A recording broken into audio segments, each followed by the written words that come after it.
Entonces, responsables de que los órganos respectivos que van a hacer el apoyo, como dice, que requieren el apoyo, que quizás no sean los, mencionó algo, que a expertos, no siempre son los pertinentes, lamentablemente. Por lo general son las consultoras, y nosotros ayer lo mencionamos al respecto, a no ser que se esté refiriendo a un ente como CONADI, una cosa así, por un apoyo técnico. No me quedó claro si era, cuando hablaban de apoyo de expertos, se refieren a una consultora que quizás tenga un medio currículum respecto a las acciones que ha tenido con pueblos indígenas y todo eso, y no es tan así.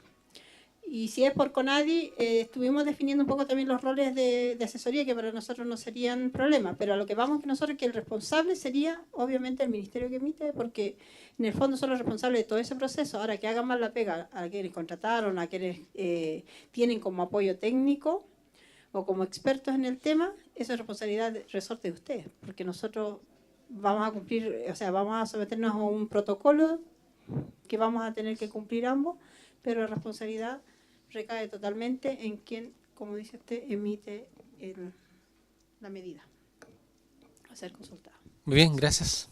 Por acá y después Nelson. Gracias. Eric Correa, Economía. Me gustaría hacer primero un alcance más bien formal respecto de la redacción que proponen y luego unos comentarios que dicen más bien relación con el fondo de la misma.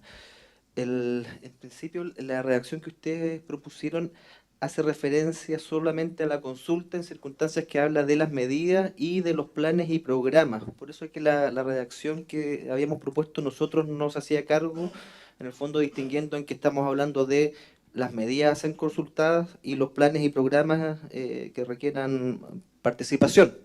Por eso que en ese sentido es más amplia.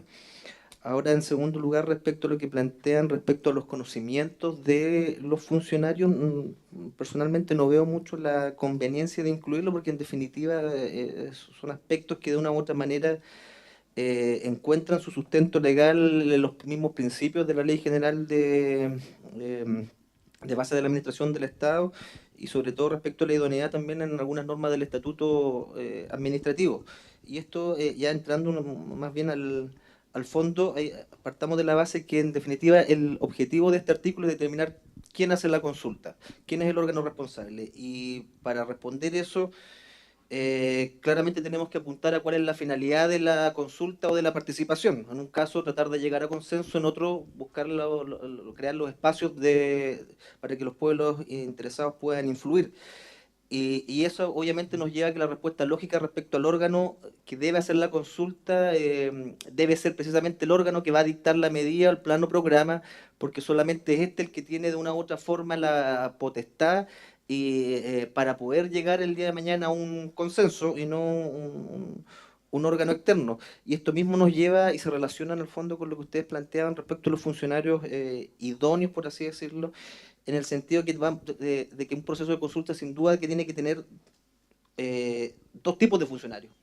Uno que es el técnico o el especialista respecto de la medida misma, porque en el fondo es él el que tiene en el fondo la potestad o el conocimiento y por lo mismo la capacidad de poder avanzar o llegar a cierto consenso sin perjuicio del técnico o el experto en el procedimiento de consulta, que más bien tiene un rol auxiliar o de facilitador. Y eso precisamente apunta a la redacción propuesta por el gobierno y en el mismo sentido lo que planteaba Hans, en cuanto a que el órgano en sí es el experto en la medida, en la materia contenida en la medida, y sin perjuicio que pueda tener además el día de mañana expertos en consulta, además tiene el apoyo de otros órganos del Estado que sí lo tienen, y eso también se relaciona cuando veíamos el tema del apoyo que prestaba CONADI al Estado y los facilitadores culturales. En el fondo son auxiliares en el proceso de consulta, pero en definitiva la consulta no puede estar... eh, o la responsabilidad no puede estar en estos técnicos o en estos colaboradores, porque en definitiva solamente quien conoce la medida y el elemento técnico de la medida es el que puede llegar o no llegar a un consenso. Gracias. Muy bien, gracias. Por acá, don Nelson, Cecilia y Marcela. Sí, sí. Daniel Maribur del Consejo de Loncos. En realidad, sí, si bien es cierto, yo no conozco la estructura de los administrativas de los ministerios, pero da la impresión de que el Ministerio de Minería es muy poderoso, ¿no? Las inversiones de las mineras están y tiene que ver con territorios indígenas. Por lo tanto, hay ministerios que sí, precisamente deben tener gente con experticia en estos temas, porque es una de las razones por la cual la situación de los pueblos indígenas ha sido vulnerada, justamente porque no tienen el conocimiento. Y está justamente el Ministerio de Minería, donde autoriza muchas veces algunos proyectos que no deberían autorizarse. Entonces, yo pienso que el Estado debe adecuar, en este caso, su estructura organizacional de tal manera que tenga experticia en algunas áreas, ¿no? Muchas gracias. Muy bien, gracias, Daniel. Cecilia. No sé si estoy confundida, pero yo escuchándolos a ustedes, creo que están de acuerdo con lo que nosotros tenemos planteado, porque justamente hablamos de que los organismos del Estado responsables, o sea, en que recaiga la medida. No sé, me gustaría, si es que no es así, me gustaría saber cuáles son las diferencias que ustedes están planteando al respecto de este articulado, porque por lo que yo escucho, estamos hablando de lo mismo, o no sé si entendí mal. Acá primero. Después Ya, Matías y Marcela después... Klein, del Ministerio de Economía. No sé si podemos volver un poco al texto propuesto. Yo tengo un comentario adicional a lo que se ha planteado. Se establece por ahí que la consulta se tiene que realizar de acuerdo a los derechos humanos y estándares internacionales aplicables. Yo entiendo que los estándares los estamos definiendo en este reglamento, por lo tanto a mí no... Yo entiendo que sean estándares internacionales y derechos, pero acotémoslo a este reglamento, o sea, me parece que está fuera de lugar. Muy bien, Matías tenía la palabra. A ver, me gustaría ir también a la propuesta de los pueblos indígenas como para señalar una cosa. El órgano del Estado responsable de la medida del plan o programa a ser consultado será el encargado de coordinar, ejecutar y supervisar el proceso de consulta. En ese sentido estamos de acuerdo, así que yo creo que nosotros tenemos diferencias en otros temas porque creemos que quizá, pero es un tema interno del gobierno, las demás cosas. Lo que estamos de acuerdo que es lo más importante y el título, el responsable del proceso de consulta es cada ministerio.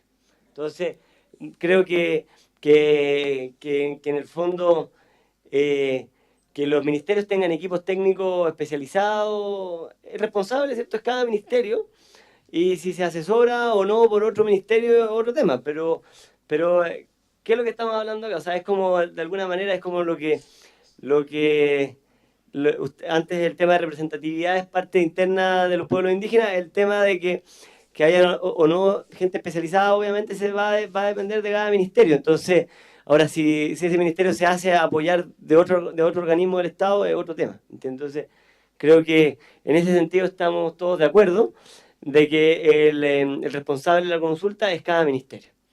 Yo le propongo en ese sentido, déjenos ver cómo podemos considerar las preocupaciones de ustedes, porque obviamente a nosotros también nos preocupa que la persona que vaya a terreno, ¿cierto?, o a hacer la consulta, conozca o tenga, como dice usted ahí, la expertise en materia indígena. Obviamente, una cosa no hay que tener la consideración, es que si la dejamos solamente a las personas de expertise en materia indígena, creo que quedan como 3 personas en Chile. Entonces, claro, lo que pasa por eso es que o sea, hay que mejorar, obviamente. Hay que mejorar en ese sentido, tienen que formarse equipos, pero bueno, hay que ver cómo el Estado lo asume y yo creo que estamos de acuerdo en que hay que crear equipos en ese sentido. Muy bien, gracias Matías. Por acá. Gracias. No, es muy en la línea de lo que planteaba Matías. O sea, efectivamente me parece que estamos de acuerdo en lo que es el corazón del artículo respectivo, que es que el responsable de la consulta es el órgano que la va a dictar. Si en definitiva lo que yo planteaba en el fondo es que el Estado, dentro de los principios que regulan su accionar, se encuentra el de los principios de eficacia y eficiencia. El de eficacia en el fondo apunta a que yo consiga u obtenga la meta que me propongo cuando actúo de determinada forma, y el de eficiencia en el fondo nos obliga, ya que estamos trabajando con fondos que son públicos, a que podamos maximizar su utilización y a que trabajemos o que obtengamos más con lo menos posible. Y en ese sentido, obviamente, dependerá de la cantidad de consultas que tenga cada órgano, si eventualmente forma equipos técnicos en consulta dentro del mismo órgano, o eventualmente corresponde que sea auxiliado por un órgano distinto. En el fondo me parece que no deberíamos tener una regla común, sino que sencillamente la obligación del Estado claramente es tener responsable perdón, tener gente que conozca cómo se realiza una consulta, pero no porque lo diga este artículo, sino porque es parte en definitiva de la buena fe que debe tener el proceso.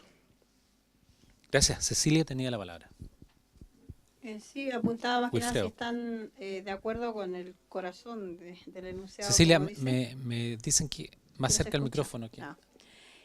Más que nada apuntar a lo que decían ustedes, en el sentido de que están más o menos la mayoría de ustedes de acuerdo con el corazón de este enunciado, y entonces pedirle qué es con lo que no están de acuerdo y por qué, para saber nosotros, porque para ver los acercamientos y los distanciamientos también nos interesa conocerlo.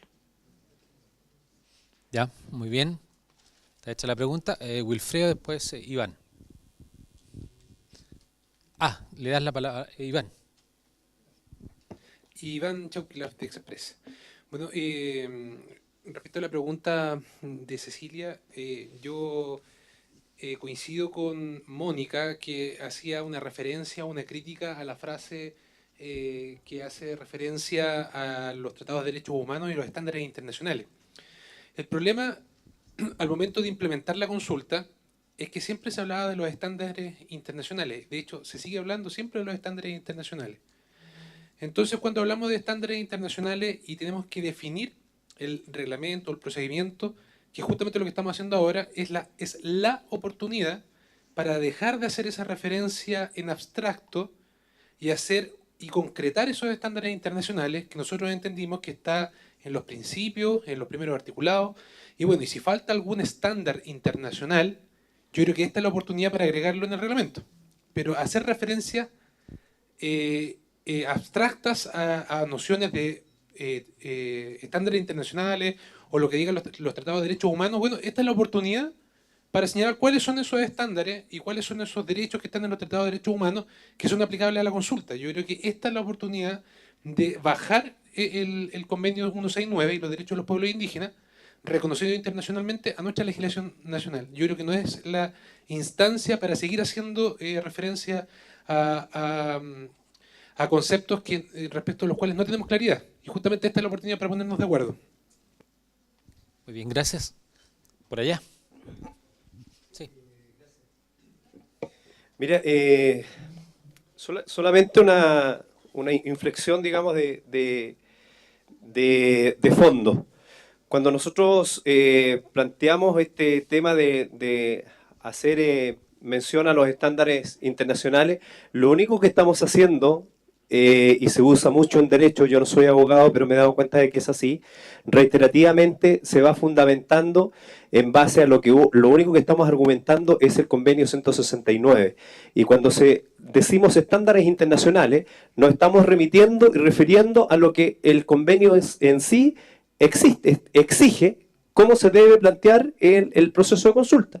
Por lo tanto, yo no veo por qué genera ruido el tema cuando nosotros estamos hablando de estándares internacionales, siendo que la base es el convenio 169, que es lo que nos convoca en la mesa de consenso.